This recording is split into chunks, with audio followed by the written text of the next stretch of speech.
Welcome back to Bull Sessions here on 680 KFEQ. Here's your hosts, Randy Baker and agronomist Brad Law. Okay, welcome back. We're here again on Bull Sessions. We're talking today with Jim Grilio from Midwest Labs, Omaha, Nebraska. We've been kind of talking to Bradley some. Just a little. A little, yeah. And Miles. And if you want more, Bradley, you can check us out on our Bull Sessions Facebook page. More of Bradley. Mm-hmm. I don't know. Less is more. I did say earlier I'm going to be nice to him, didn't I? So Okay. more of Bradley. What'd you say, Miles? Less is more. Okay. What'd you think of that, Bradley? I'm glad I got my boots on. It's deep in here. I bet they're greasy too, like the rest of you. I do got a little hydraulic oil on them. You fell in it. It looks to me like. Okay, we're going to do our Lady in Ag, and you'll know this Lady in Ag, Bradley. I will. She's kind of our boss in a way. Jen's being our lady in ag? This one, yeah, she is our boss for sure up there. We're going to bring her on one of these days and just talk to her how wonderful she's got at putting up with you. Okay. Jeanne Middaugh, Garden City, Missouri. That's down there by Harrisonville, isn't it? It is. It's That's where, like near NeCo, isn't it? It is right there. In fact, that is our main company is there at Garden City. Jeanne is a daughter of the man that started Wilcross Seed, Bill Cook. Jeanne and her husband, Chad, they've got a drone business there. They've got an orchard. They sell sandwiches there at noon. She deals with all the seed production growers down there. She deals with you on quite a few occasions. I don't know that that's a bright spot, but well, I'm she sure responds it will be. to some of my emails. She does respond to them. I refer you to her quite often, don't I? Mm-hmm. But she's got a big job, pulls a big load. She's raising 2 children, Arden and Miles. They're, of course, involved in all kinds of sports like kids are nowadays. Good Christian family. We love Jeanne. She does a wonderful job. We want to wish God's blessings on her, NeCo, the whole Wilcross organization, because they have built this thing from the ground up and have done a magnificent job. It's almost like your paycheck's related to what you say, Randy. Oh, you think? Do you think it will increase any? Well, about as much as yours here at Bull Sessions will increase. Probably a direct correlation on that line there. A direct correlation. And you're going to share half of yours with Jim today. I am. Okay, yep. And we're going to talk to Jim now. So thank you, Jeanne, for all you do. We appreciate you. We love you very much. But we do Jim as well. Jim, when we went to the break, was talking about plant tissue and water. That's correct. Randy knows a whole bunch about taking plant tissue samples. I know a lot about water. Yeah, we were finishing up on plant tissue testing, sampling in particular, and this time of year and in the coming weeks, we're going to be looking at young corn plants and also soybean plants. And when you're out there taking those plant tissue samples, when that corn plant is 5-leaf or younger, we're going to take that whole plant and again take a representative sample of the field and we'll put that in the sample bag and ship it to the lab. If we're talking about from past 5-leaf to pre-tassel, then we're going to take the most fully developed leaf from the top and again representative of the field or area being sampled, probably 20 to 30 leaves. And then if we're talking about from tassel to silk, we're going to take the leaf that is opposite the ear, opposite and one below the ear, and take a good sample there of the field and ship that to the lab. Now, when we're talking soybeans, again, a young plant, we're going to take the entire plant. If we're talking a little more advanced stage up to flowering or at flowering, then we're going to take the most fully developed trifoliate from the top. And that's when I'd like to, when I've sampled my soybeans, was at that full flower and get that top, just to kind of see that this is kind of a report card of what the plant was seeing right then, and did I have everything lined up the way I wanted it to get me the most bushels that I could.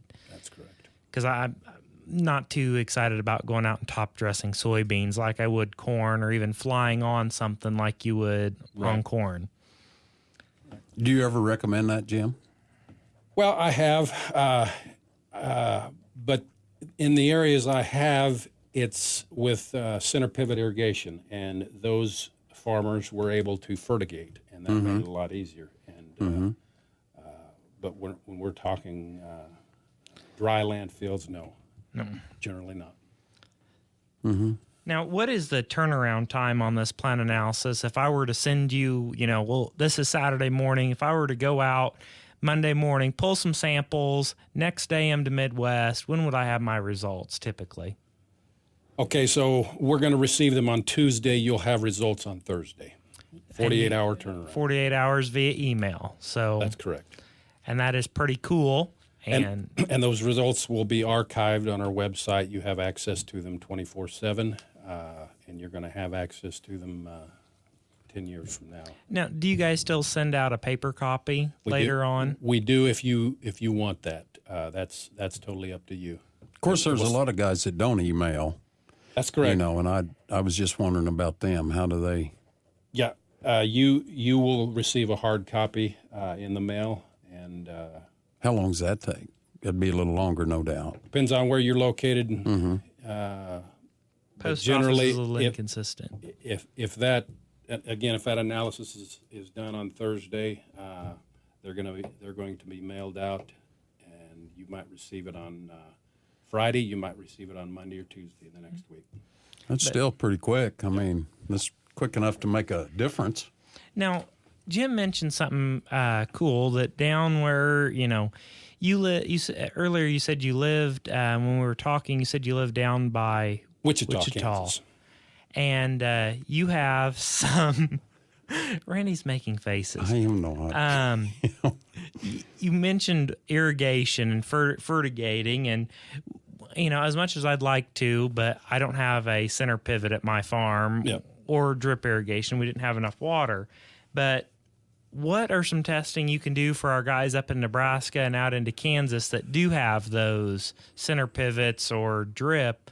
What can you do for them? Yeah, we do a lot of irrigation suitability tests for growers that run irrigation like that, and a lot of times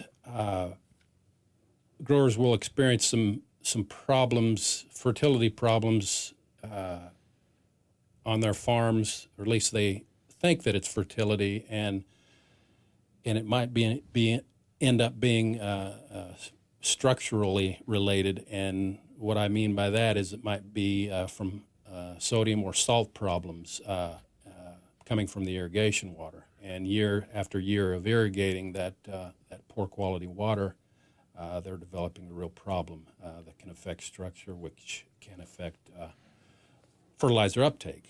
And so too much is a bad thing. That's right. So we do irrigation suitability, but it's not just for irrigation water. It could be for a home, just a well at your home.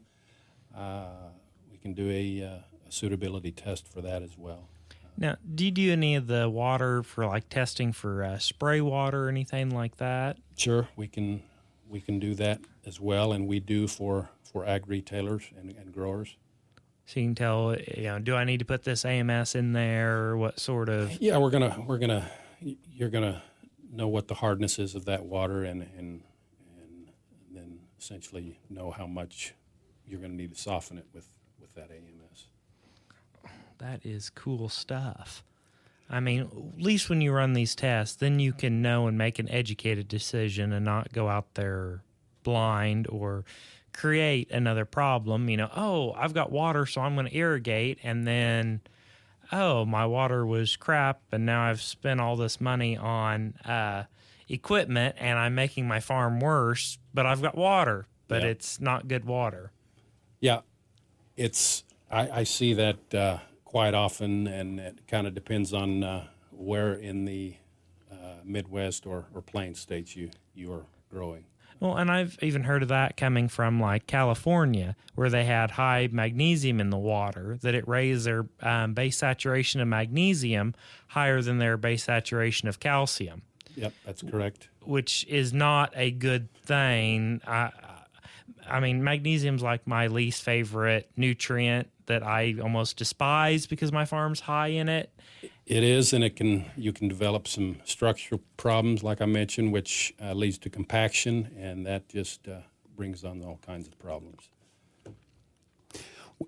Why do you dislike that so much, magnesium? Well, magnesium, because it makes the soil stick to your boots and stick together, and we want air in there because we can test this soil. We want the soil to be alive, and it has to have oxygen to be alive. It has to have... Is that where you put Jimson on?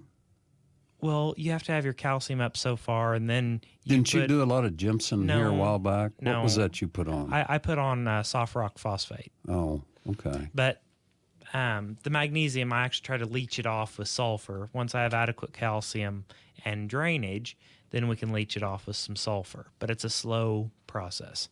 Did you take soil samples this year? Not this year. I believe we took some. We took quite a few last year. Mm-hmm. We even did some various depths and stuff. You sent them to Jim too, didn't you? Yes, we did. Okay. Thank you for that. You bet. Well, we're going to talk more with Jim here in just a minute. We've got to take another short break.